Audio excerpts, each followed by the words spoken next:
Lengkapnya terkait suami aniaya istri karena sabun mandi, sudah bergabung bersama kami Kasat Reskrim Polres Kepahiang, Ibtu Welianto Malau. Selamat sore Pak Malau. Selamat sore Bang Abraham. Ya, Pak Malau, langsung saja, betulkah hanya perkara sepele soal habis sabun mandi seorang suami tega menganiaya istrinya?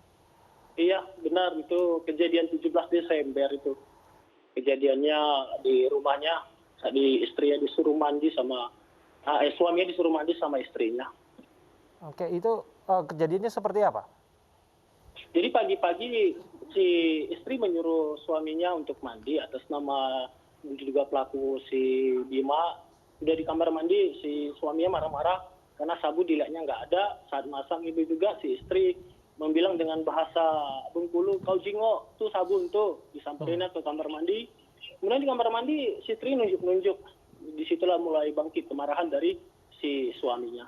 Memang sering terjadi cekcok seperti itu, Pak Malau? Iya benar, itu sering terjadi. Sudah dari tetangga-tetangga kita periksa saksi, kades-kades, RT, kita periksa juga saksi. Menyatakan memang sering terjadi keributan di keluarga tersebut. Penganiayaan ini pertama kali terjadi atau sudah pernah terjadi sebelumnya? Tapi baru ini saja yang dilaporkan? Pernah terjadi itu, Mbak Anissa, bahwasanya ini sudah berulang terus dan sampai ada mau pengancaman dengan menggunakan senjata tajam pernah. Apa yang terjadi dengan kejiwaan pelaku atau sesungguhnya ada faktor lain di belakang ini Pak Malau? Iya, nanti si suami mungkin dari tetangga-tetangga sering emosi tidak karuan. Itu memang temperamental ya karakternya temperamental ya? Temperamental. Oke, selanjutnya adakah persoalan lain di balik ini semua, ekonomi dan lain sebagainya? Pengaruh ekonomi ada juga di sini. Bang Abraham, ada juga pengaruh ekonomi. Si suami belum bekerja, jadi si istri yang dipaksakan untuk bekerja terus. Oh, si suami tidak bekerja, namun istri yang justru bekerja? Iya, benar. Oke, suami pengangguran, istri kalau boleh tahu bekerja apa Pak Malau? Si istri atas nama korban Monika kerja jualan di pasar Kepahiang. Oke. Baik, Pak Malau, pasangan ini punya anak?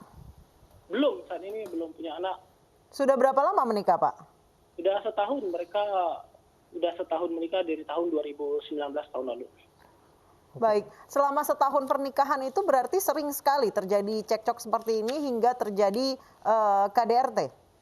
Iya benar, ini sudah sering terjadi, bisa sehari sekali ada suara besar atau mereka bertengkar di dalam rumah tangga. Biasanya bertengkarnya soal-soal sepele seperti ini Pak, atau sebenarnya ada masalah lain?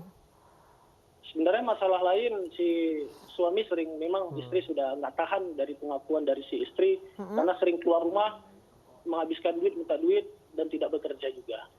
Oke, baik. Ya sudah pernah dilaporkan sebelumnya kasus kekerasan yang dialami oleh korban sebelumnya? Kemarin pernah penyelesaian di desa, keluarga di desa, kemudian tidak ada jalan keluar, masih juga berulang. Oke, sudah pernah terjadi, namun jalurnya damai, namun terulang kembali justru Pak? Terulang kembali, ya benar Bang Abraham. Ya, artinya akan ada jerat pasal apa yang akan diterapkan pada pelaku ini?